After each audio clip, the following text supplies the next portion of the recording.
Hello, everybody, and welcome to this new podcast.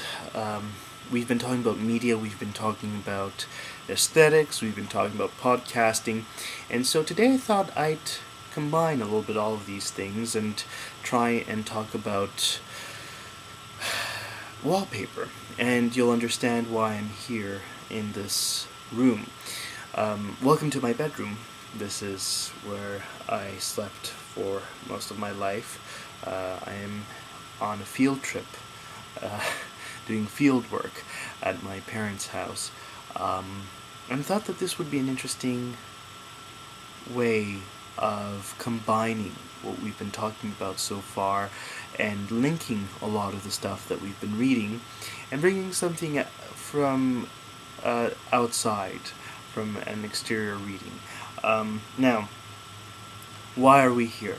We'll get into that for uh, whatever it's worth in a couple of minutes. Some context, however, before we start this. Um, I was listening to a podcast, and we've been talking about different podcasts. There's different people that I love listening to. Cute with Chris, or watching in this case. Cute with Chris is one of them. I mentioned What the Buck. I've mentioned the work that The Onion does in looking at podcasting and changing it and trying to make it look as authentic as possible with using media aesthetic principles, and it's all quite fascinating. But if the question were asked, what podcast would I listen to if I were stranded on a desert island, and obviously had an internet connection, a computer, and access to one single podcast, it would be that of Stephen Fry's. Stephen Fry, for those who have never heard of him, is probably the greatest human being ever to have lived.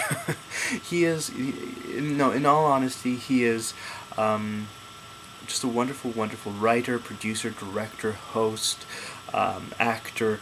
He's not as known here as he is in the United Kingdom. I think his highest honor within the youth culture in North America would probably be his voice as the narrator in the Harry Potter movie, The Goblet of Fire, I believe it is. But to sum up his career in that particular role would be an immense understatement. He is probably one of the best contemporary writers I have read, and extraordinarily prolific, writes for newspapers, and produces a wonderful show on the BBC, actually hosts it, called QI, which stands for Quite Interesting, and talks about all sorts of different ideas and misconceptions, and each show is linked with a theme, and he, sort of brilliantly links all these things together, and you're at the end of the show, I just don't understand how we got from point A to point B, but the journey was so wonderful that I don't really care. Long story short, I admire him. He's on my top list of people that I would love to meet. So his podcast is obviously something I subscribe to, and his articles are something that I read religiously.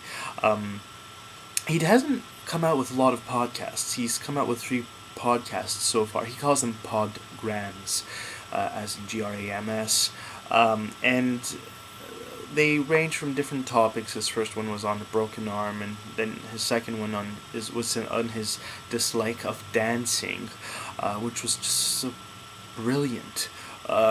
Brilliantly said, brilliantly written, and but it's so wonderful again about the internet age. And I know I'm overcompensating, and I've said this so many times, but it's this wonderful online community where people around the world, people that love Stephen Fry as much as I do, or admire him at least, can go online and congregate and talk and exchange ideas and exchange comments and talk about what they think about Stephen Fry and what they think about him dancing and all of that sort of stuff, which is just really wonderful. So his third podcast, Podgram, was on Wallpaper, strangely enough. Wallpaper.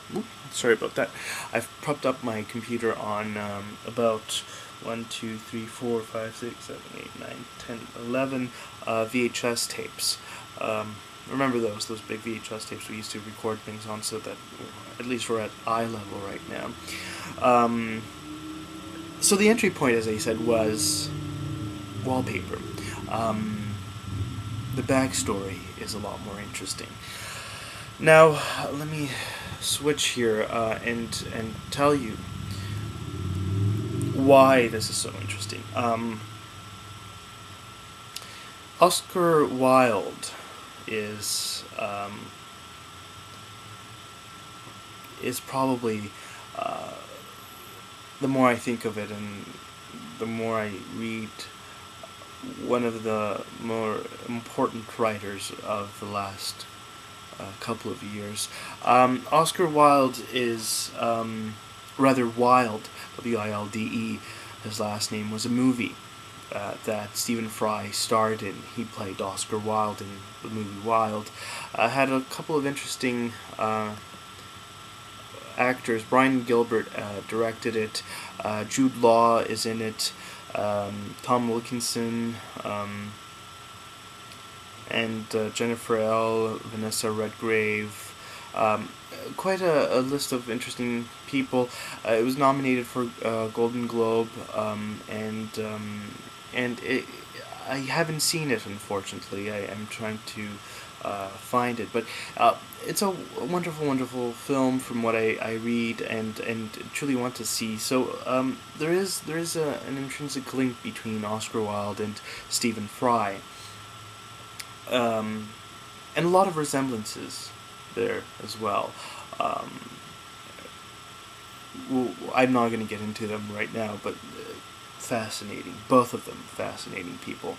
Oscar Wilde also on my list of people that I'd like to meet. I'll probably have to separate the list between the living and the dead, but nonetheless, as macabre as that sounds,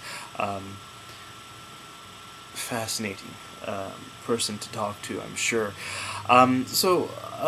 Stephen Fry recounts this interesting story about Oscar Wilde visiting the United States, and on his visit to the United States, he was followed by journalists everywhere, and they wanted to know everything about Stephen Fry. Sorry, it was a Freudian slip.